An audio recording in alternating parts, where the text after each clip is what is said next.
do this present standing, then I'm just going to lean on my back foot. I'm just going to get out of the conversation, right? So again, front foot slightly ahead of the back foot, whichever, like instead of military, we're going relaxed, right? And while I'm talking, I'm leaning in, I'm on my front foot, and then I just shift to the back foot, and I get out of the conversation. And this tells my brain, oh, we're not talking now. And it tells his brain, you have space to actually read and think.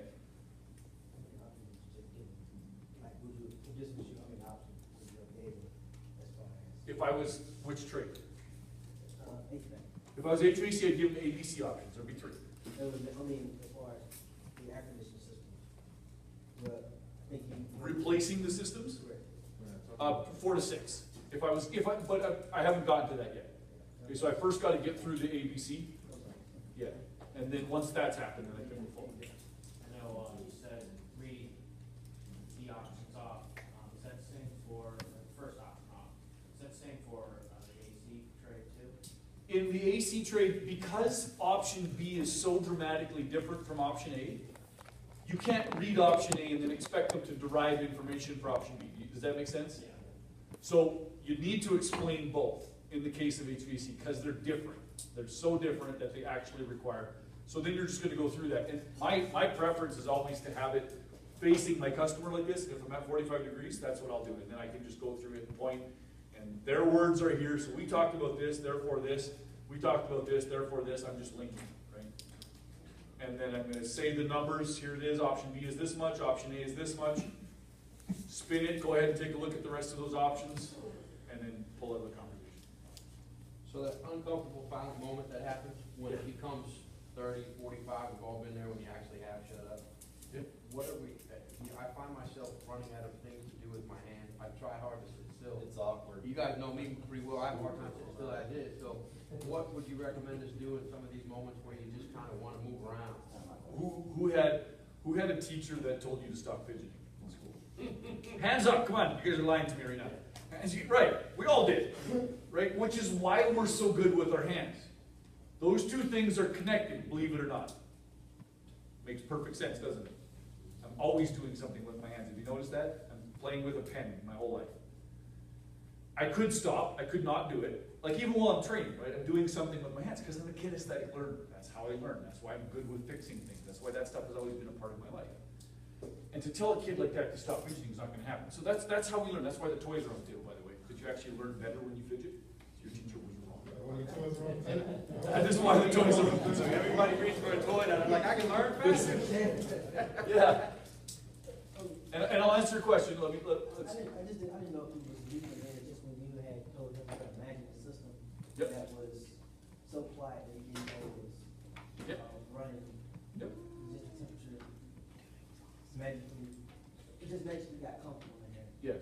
So I was assuming he was leaning towards a new system. That's why I asked that question. Oh, I understand. Yeah. Yeah, so, and that would be language that I would use to describe the new system. So if I'm describing the repair for option A, so let's get a real option A, and then I'm going to come back and answer this question. All right, so I know that this question is floating out here. The question is, what do you do when that's that big moment of silence? So we're just going to take that question, set it right here, and we'll come back to it in 1 minute. All right? So let me just get back to this. If I was describing option A and trying to get to an imagine, option A, there's not much to imagine. So the reason I'm here, what you said is that this thing stopped working. So in option A, we've determined that this is the part that's failed, and we're going to go ahead and replace that, and that's going to come with a 30-day warranty.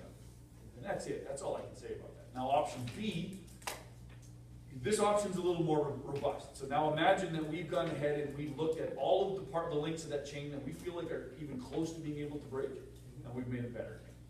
Okay, that's all happening in option B. See, without describing all the parts, do you see that? See how easy that is? Does the customer understand what that is now? We fixed the chain, that's it. Right? And we've gone ahead and we've done the cleaning in that system, so all that dirt that we identified, that's now been dealt with. Furthermore, we put a system in that's cleaning the air so well that your son now has the opportunity to breathe better in your home than in any other place in the country. This is as clean as the hospital when this is done. See that? I don't have to describe the filter. I'm describing what it's like to live inside the system that we've created for them. Because that's what they're going to buy. Yeah, you paint the picture. Imagine will take you there. Imagine 2-stage variable speed. Like, it doesn't even make sense to go down that road if you use imagine, right? It's just such a ridiculous sentence. So as soon as you bring in the word imagine, it takes you to the place where you're drawing the picture, you're building that story of what that thing is.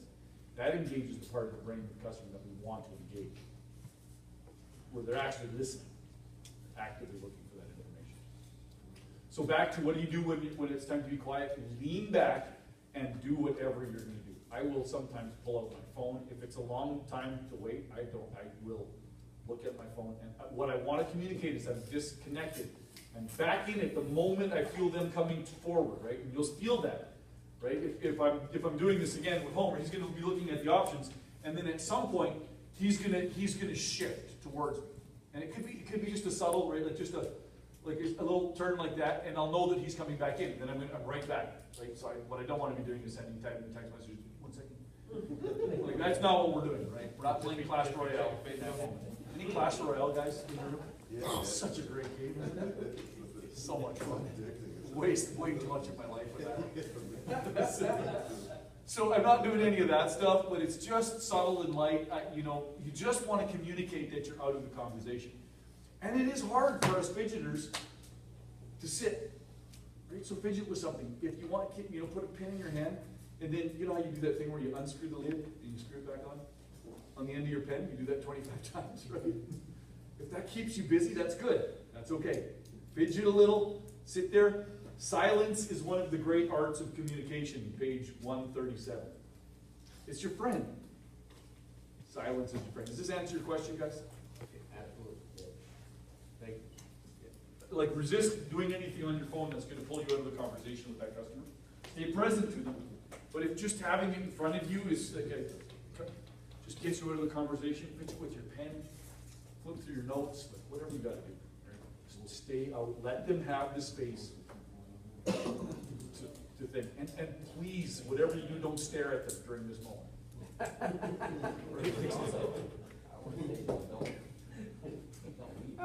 Pardon me? Don't leave? Don't leave. Don't leave. Yes. No, absolutely not. No, you lean back and you stay the heck right there. Right? That's it. I'm planted. And I'm not moving because I just asked him to look at the options and let me know which one does the most, which you want to get done today. Right? That's my closing tool right there. Right? You catch that? We close right there with that. Now he's looking at the options, and then he's going to come back to you with something. And he's going to say, I don't know, which one do you recommend? Or he's going to say, which clearly means I did not create clarity. Right? We have more work to do.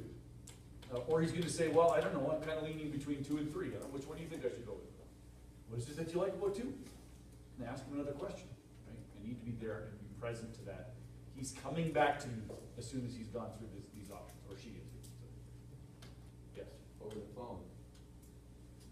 Over the phone? We got a lot of phone situations with Yep. rentals.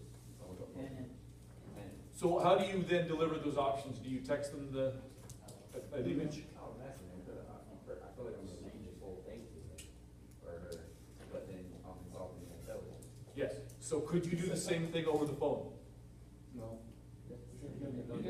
You can take pictures of it, upload it in your It depends on how system and email. up to date they are. It does. Right. Just because we know how to open an attachment in an email on our phone doesn't mean that the customer does. That's fair. That's fair. And if they can, then I would definitely get them an electronic version of the document as quick as I can. Snap a picture of it, text it to them, or email through Service Titan if you want. If that's the route to go, then do it that way. So that's tracked through the system. I understand why you would do it that way. That would be the preferred way to do it. And then have the conversation with them. It's the same conversation, right? So the body language, you don't have the benefit of the body language here, but it's the same conversation. So Mr. Customer, thanks again for the opportunity to be at this home today and do this. It's the same conversation, right?